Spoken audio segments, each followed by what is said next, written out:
In 2025, mainland China counted 470 billionaires, second only to the United States.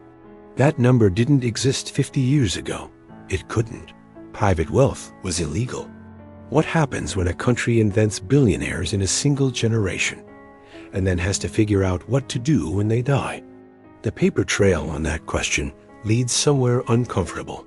If that interests you, subscribe, because this channel covers what most people slept through. Part 1. Context: the world before the money. To understand what China is about to hand down, you have to understand where it came from. In 1949, Mao Zedong founded the People's Republic of China. What followed was one of the most aggressive erasures of private wealth in human history. Through the Communist Revolution, and then the Cultural Revolution of the 1960s and 70s, private enterprise was effectively abolished. Businesses were seized.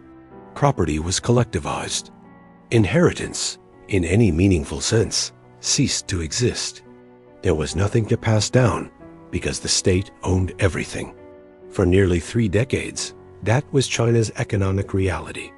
Then, in 1978, a different man took control. Deng Xiaoping launched what became known as the opening up, a deliberate, calculated pivot toward market economics. He made his position on wealth explicit. In a country that had just spent a generation denouncing it, he said this: "Let some people get rich first." The theory was that prosperity, once created, would eventually distribute itself. A rising tide. Common prosperity, eventually, but only after letting individual wealth accumulate first. What followed was the fastest economic expansion in recorded history. Between 1978 and 2018, China's GDP grew from roughly $150 billion to over $13 trillion. Hundreds of millions of people were lifted out of poverty. A middle class of approximately 500 million people emerged, a number larger than the entire population of the European Union. Property was privatized. Incomes rose. Assets accumulated. And now, that first generation of wealth is aging. China's population is one of the oldest in the world. The people who got rich first, the factory owners, the developers, the early tech entrepreneurs, are in their 60s, 70s, and 80s. Many have no succession plan. Most have never written a will. And the wealth they built from essentially zero in a single lifetime has nowhere mapped to go. That is the context. That is what is sitting undistributed on the table. Part 2. The hidden truth, what the data shows. The scale of what is about to change hands is documented. In the next decade, Chinese individuals with a net worth of more than $5 million are on track to transfer over $2 trillion to the next generation. That figure comes from wealth research tracking ultra-high net worth succession in mainland China. It is significant, not because it is the largest number in the world. In raw terms, the United States dwarfs it, but because of what it represents for a country that, within living memory, had no private wealth at all. Below the ultra-wealthy, the picture broadens further. China's 500 million strong middle class has spent 4 decades accumulating savings, property, and investments. Much of this is tied up in real estate, residential apartments in cities like Shanghai, Shenzhen, and Beijing, purchased during the privatization of housing in the 1990s and early 2000s. The value of that property, even against a backdrop of recent market slowdowns, remains substantial. But here is what the data also shows. Almost none of it has been formally planned. A documented study tracked 67 bosses of publicly listed Chinese companies who died over the past 2 decades. Out of 67, only 6 were known to have written a will. 6. That is a succession planning rate of under 10%. And the consequences of that unpreparedness are already in the court records. Between 2006 and 2015, Chinese courts issued nearly 90,000 judgments on inheritance disputes. In the decade since 2015, that number nearly quintupled. The inheritance litigation system is being overwhelmed by a problem that was entirely predictable and almost entirely ignored.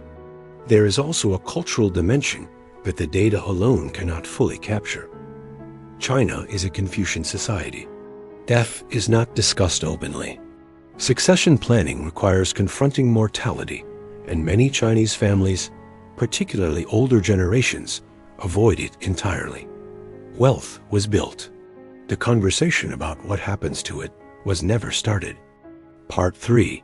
The cover what was promised. Deng Xiaoping's promise was specific. Let some people get rich first, then common prosperity for all, eventually. That framing was always built on a second act.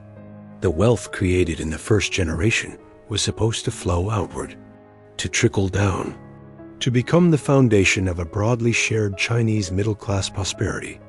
That is the official story. It is still the official story. The Communist Party has, for years, positioned China's economic model as one ultimately oriented toward collective benefit. Xi Jinping has, since 2021, made common prosperity a stated national priority, explicitly targeting inequality and the concentration of private wealth. But the documented reality runs in a different direction. Inheritance, by its nature, is a mechanism for concentrating wealth, not distributing it. Assets passed from one generation to the next stay within families. And in China's case, those families are smaller than almost anywhere else on Earth. The one-child policy, enforced from 1980 to 2016, means that the majority of Chinese adults who stand to inherit are only children. In previous generations, an estate might be divided among 3, 4, or 5 siblings. In China today, it frequently passes to one person, undiluted. The mathematical outcome is straightforward. Inherited wealth in China will not disperse. It will concentrate. The children of the wealthy will receive more intact than in any comparable inheritance system in the world. The Communist Party has known this for decades. The documented record on what it has done about it is thin. Part 4. The consequences. The cost of inaction. One mechanism exists that most developed economies use to moderate inherited wealth concentration: the inheritance tax. China does not have one, not yet. And the record shows the Communist Party has been debating the issue for decades without acting. The internal discussion about an inheritance tax in China dates back to at least the early 2000s. Proposals have been drafted, floated, and quietly shelved. The political calculus is difficult. The party needs the continued cooperation of China's wealthy business class, and an inheritance tax is, politically, a confrontation with exactly that group. Meanwhile, the consequences of inaction are measurable. China's economic growth rate has slowed. The era of 10% annual GDP expansion is over. The documented average for recent years sits closer to 5%, with ongoing challenges in the property sector, deflationary pressure, and youth unemployment reaching 21.3% in June 2023. The last figure officially published before the government suspended reporting on it entirely. For younger Chinese without wealthy parents, the traditional route, work hard, get educated, get ahead, is visibly narrowing. What replaces it in a wealth-concentrating system is inheritance. The documented inequality data supports this. China's Gini coefficient, the standard measure of income inequality, where 0 is perfect equality and 1 is total concentration, sits at approximately 0.47. That places China among the more unequal major economies on Earth, comparable to the United States. The court system is already under strain from inheritance disputes. The financial planning industry is structurally unprepared. Succession law is underdeveloped relative to the scale of wealth now in motion. And the clock is running. The generation that built China's private wealth from scratch is dying. The $2 trillion transfer is not theoretical. It is already beginning. Part 5. What it means today. This is not a story about Chinese billionaires. It is a story about what happens when a country builds wealth without building the systems to manage what comes next. The $2 trillion figure is significant. But what is more significant is the structural logic underneath it. When inherited wealth concentrates, when one-child families receive intact estates, when inheritance taxes don't exist, when succession planning doesn't happen, the gap between those who inherit and those who don't becomes the dominant economic dividing line of a generation. That is not a prediction. It is already documented in the court records. It is already visible in the youth unemployment figures. It is already present in the political language around common prosperity. Language that exists precisely because the opposite is what is actually occurring.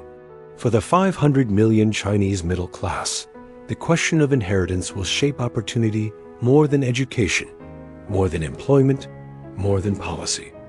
The children of the propertied will consolidate. The children of those who arrived too late, or who spent rather than saved, will fall behind. Deng Xiaoping said, "Let some people get rich first." The files show what he didn't say. He never specified what happens when the first generation dies. The Communist Party is still figuring that out. Most people slept through this. You didn't. Subscribe, because there's more.